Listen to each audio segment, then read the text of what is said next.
നമസ്കാരം. ന്യൂസ് കേരള പ്രധാന വാർത്തകളുമായി CK നാസർ കാഞ്ഞങ്ങാട്.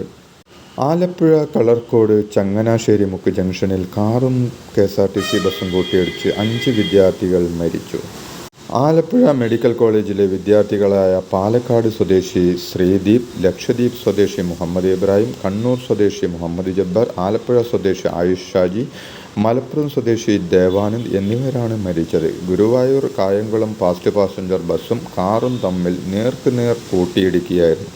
കാറിൽ 11 പേരുണ്ടായിരുന്നതായാണ് വിവരം. പരിക്കേറ്റവർ ആലപ്പുഴ മെഡിക്കൽ കോളേജ് ആശുപത്രിയിലും ജനറൽ ആശുപത്രിയിലും ചികിത്സയിലാണെന്നാണ് റിപ്പോർട്ടുകൾ. കനത്ത മഴയിൽ കാഴ്ച അവ്യക്തമായതും റോഡിൽ വാഹനം തെന്നിയതുമാകാം അപകടത്തിന് കാരണമെന്ന് കരുതുന്നു. സംസ്ഥാനത്ത് കനത്ത മഴ, അതിതീവ്ര മഴ സാധ്യത തുടരുന്ന സാഹചര്യത്തിൽ 4 ജില്ലകളിലെ വിദ്യാഭ്യാസ സ്ഥാപനങ്ങൾക്ക് ഇന്നും അവധി പ്രഖ്യാപിച്ചു. കാസർഗോഡ്, മലപ്പുറം, തൃശൂർ, ആലപ്പുഴ എന്നീ ജില്ലകളിലെ വിദ്യാഭ്യാസ സ്ഥാപനങ്ങൾക്കാണ് ഇന്ന് അവധി പ്രഖ്യാപിച്ചിരിക്കുന്നത്. തീവ്രമഴ സാധ്യത പ്രവചിച്ചിരിക്കുന്നതിനാൽ വൈദ്യുതി അപകടങ്ങളിൽ പെടാതിരിക്കാൻ പൊതുജനങ്ങൾ അതീവ ശ്രദ്ധ പുലർത്തണമെന്ന് KSEB അറിയിച്ചു. മരക്കൊമ്പുകൾ വീണോ മറ്റോ വൈദ്യുതി കമ്പികൾ പൊട്ടിക്കിടന്നോ ചാഞ്ഞുകിടക്കാനോ സാധ്യതയുണ്ടെന്നും രാത്രികാലങ്ങളിലും പുലർച്ചെയും പുറത്തിറങ്ങുമ്പോൾ തികഞ്ഞ ജാഗ്രത പുലർത്തണമെന്നും അധികൃതർ അറിയിച്ചു. സംസ്ഥാനത്ത് പുതുക്കിയ വൈദ്യുതി നിരക്ക് വർധന ഈ ആഴ്ച അവസാനം പ്രഖ്യാപിക്കും. 2024-25 വർഷത്തെ പുതുക്കിയ വൈദ്യുതി നിരക്ക് പ്രഖ്യാപിക്കാനാണ് റെഗുലേറ്ററി കമ്മീഷന്റെ തയ്യാറെടുപ്പ്. നിലവിലെ യൂണിറ്റിന് ശരാശരി 4.45% നിരക്ക് വർധനയാണ് KSEB വൈദ്യുതി റെഗുലേറ്ററി കമ്മീഷനോട് ആവശ്യപ്പെട്ടിട്ടുള്ളത്. കഴിഞ്ഞ 3 വർഷം സംസ്ഥാനത്തെ എയ്ഡഡ് സ്കൂളുകളിൽ നടത്തിയ സ്ഥിര നിയമനം റദ്ദാക്കാൻ നിർദ്ദേശം നൽകിയിട്ടില്ലെന്ന് മന്ത്രി V. ശിവൻകുട്ടി പറഞ്ഞു. ഇത് സംബന്ധിച്ച് പ്രചരിച്ചിരുന്ന വാർത്ത തെറ്റാണെന്നും മന്ത്രി സ്ഥിരീകരിച്ചു. ഹൈക്കോടതി വിധിക്ക് വിരുദ്ധമായുള്ള പ്രപ്പോസലുകൾ തിരികെ നൽകാൻ മാത്രമാണ് നിർദ്ദേശം നൽകിയതെന്നും പൊതുവിദ്യാഭ്യാസ ഡയറക്ടർ അപ്രകാരം സർക്കുലർ ഇറക്കിയിട്ടില്ലെന്നും മന്ത്രി വിശദീകരണം നൽകി. IAS ഉദ്യോഗസ്ഥൻ K. ഗോപാലകൃഷ്ണനെതിരെ മല്ലു ഹിന്ദു വാട്സപ്പ് ഗ്രൂപ്പ് വിവാദത്തിൽ കേസെടുക്കാൻ കഴിയില്ലെന്ന് റിപ്പോർട്ട്. പ്രാഥമിക അന്വേഷണം നടത്തിയ നാർക്കോട്ടിക് സെൽ അസിസ്റ്റന്റ് കമ്മീഷണറാണ് റിപ്പോർട്ട് നൽകിയത്. സുപ്രീം കോടതി വിധികൾ ചൂണ്ടിക്കാട്ടിയാണ് report. Kollam DCC general secretary നൽകിയ പരാതിയിലായിരുന്നു പ്രാഥമിക അന്വേഷണം. ചെങ്ങന്നൂർ മുൻ MLA K. രാമചന്ദ്രൻ്റെ മകൻ്റെ നിയമനത്തിൽ സുപ്രീം കോടതി സംസ്ഥാന സർക്കാരിൻ്റെ അധികാര ദുർവിനിയോഗവും സ്വജനപക്ഷപാതവും കണ്ടെത്തിയ സാഹചര്യത്തിൽ മുഖ്യമന്ത്രി പിണറായി വിജയൻ രാജിവെക്കണമെന്ന് K. സുധാകരൻ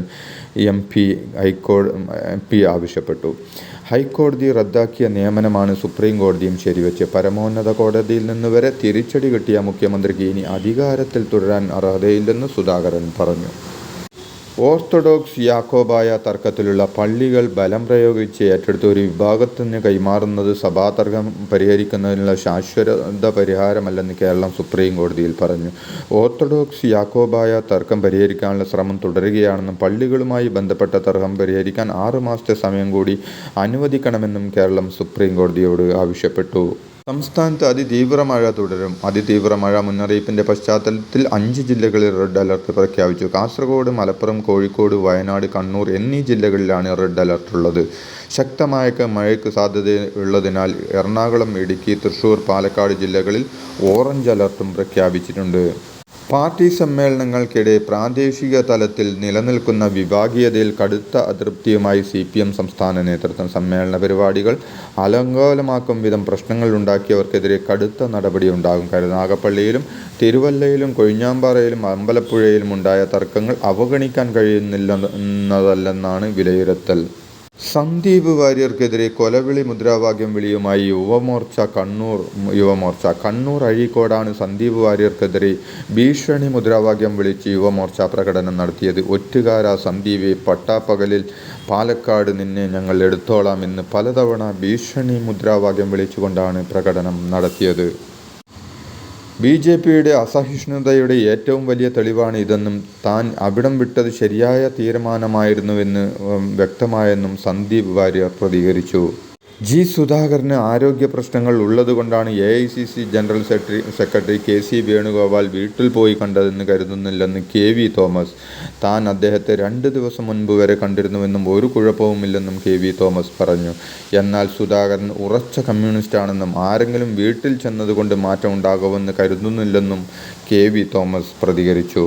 CPM നേതാവ് ജി സുധാകരനുമായി AICC general secretary KC Venugopal നടത്തിയ കൂടിക്കാഴ്ച വ്യക്തിപരമായ സന്ദർശനമെന്ന് ആവർത്തിച്ച് പ്രതിപക്ഷ നേതാവ് VD സതീശൻ. വ്യക്തിപരമായ സന്ദർശനമാണെന്ന് രണ്ടുപേരും പറഞ്ഞു. KC വേണുഗോപാലിനും ജി സുധാകരനും തമ്മിൽ വ്യക്തിപരമായ അടുപ്പമുണ്ടെന്നും അതിനപ്പുറത്തേക്കൊന്നും അതിൽ പോകേണ്ടെന്നും VD സതീശൻ വ്യക്തമാക്കി. 40 വയസ്സിൽ താഴെ പ്രായമുള്ളവരുടെ ഡ്രൈവിംഗ് ലൈസൻസ് പുതുക്കുന്നതിനുള്ള നിർദ്ദേശങ്ങളുമായി മോട്ടോർ വാഹന വകുപ്പ്. ഇതിനായുള്ള ഒറിജിനൽ ഡ്രൈവിംഗ് ലൈസൻസും കണ്ണു പരിശോധനാ സർട്ടിഫിക്കറ്റും 2 പാസ്പോർട്ട് സൈസ് ഫോട്ടോയും മാത്രം മതിയാകും. ഡ്രൈവിംഗ് ലൈസൻസിൻ്റെ കാലാവധി കഴിയുന്നതിനേക്കാൾ 1 വർഷം മുമ്പ് മുതൽ ലൈസൻസ് പുതുക്കുന്നതിന് അപേക്ഷിക്കാവുന്നതാണ്. അതുപോലെ ലൈസൻസിൻ്റെ കാലാവധി കഴിഞ്ഞ് 1 വർഷം വരെയും പിഴയില്ലാതെ ലൈസൻസ് പുതുക്കാം. CPMനൊപ്പം ഇനിയില്ലെന്ന് പ്രഖ്യാപിച്ച് ഏരിയ സമ്മേളനത്തിൽ നിന്ന് ഇറങ്ങിപ്പോയ മംഗലപുരം ഏരിയ സെക്രട്ടറി മധു മുല്ലശ്ശേരിക്കെതിരെ പാർട്ടി നടപടി സ്വീകരിക്കുമെന്ന് ജില്ലാ സെക്രട്ടറി V ജോയി പറഞ്ഞു. മധു മുല്ലശ്ശേരിയെ പുറത്താക്കാൻ CPM തിരുവനന്തപുരം ജില്ലാ സെക്രട്ടേറിയറ്റ് ശുപാർശ ചെയ്തു. സംസ്ഥാന സെക്രട്ടേറിയറ്റിൻ്റെ അനുമതിയോടെ തീരുമാനം പ്രഖ്യാപിക്കുമെന്ന് ജില്ലാ സെക്രട്ടറി V ജോയി വ്യക്തമാക്കി. CPM തിരുവനന്തപുരം ജില്ലാ സെക്രട്ടറി V ജോയിക്കെതിരെ വിമർശനം ഘടിപ്പിച്ച് നിലപാട് വ്യക്തമാക്കിയ മംഗലപുരം മുൻ ഏരിയ സെക്രട്ടറി മധു മുല്ലശ്ശേരി അച്ചടക്ക നടപടി ഉണ്ടാകുമോ എന്ന് പറയാൻ താനിപ്പോൾ കമ്മ്യൂണിസ്റ്റുകാരനല്ലെന്നും CPMന് പിന്നെങ്ങനെ തനിക്കെതിരെ നടപടിയെടുക്കാനാവുമെന്നും അദ്ദേഹം ചോദിച്ചു. മുനമ്പത്തെ സമരം നടക്കുന്ന ഭൂമി വഖഫ് ഭൂമിയല്ലെന്ന് പ്രതിപക്ഷ നേതാവ് VD സതീശൻ പറഞ്ഞു. ദാനം കൊടുത്ത സമയത്ത് ആളുകൾ താമസിക്കുന്ന ഭൂമിയാണിതെന്നും അങ്ങനെയുള്ള ഭൂമി വഖഫായി നൽകാനാവില്ലെന്നും പ്രതിപക്ഷ നേതാവ് പറഞ്ഞു. മുനമ്പം സമരപ്പന്തൽ സന്ദർശിച്ച് സംസാരിക്കുകയായിരുന്നു അദ്ദേഹം.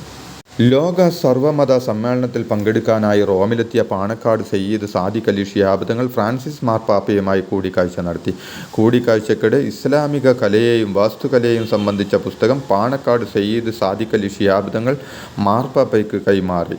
പരസ്പര സ്നേഹത്തിൻ്റെയും സാഹോദര്യത്തെയും അനർഘമായ നിമിഷങ്ങളായിരുന്നു കൂടിക്കാഴ്ചയെന്നും മനുഷ്യർ ആശയവ്യത്യാസങ്ങളുടെ പേരിൽ വെവ്വേറെ കളങ്ങളിലേക്ക്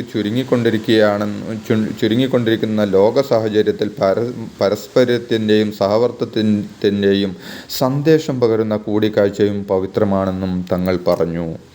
ഇതോടെ ഇന്നത്തെ പ്രധാന വാർത്തകൾ സമാപിച്ചു. നന്ദി, നമസ്കാരം.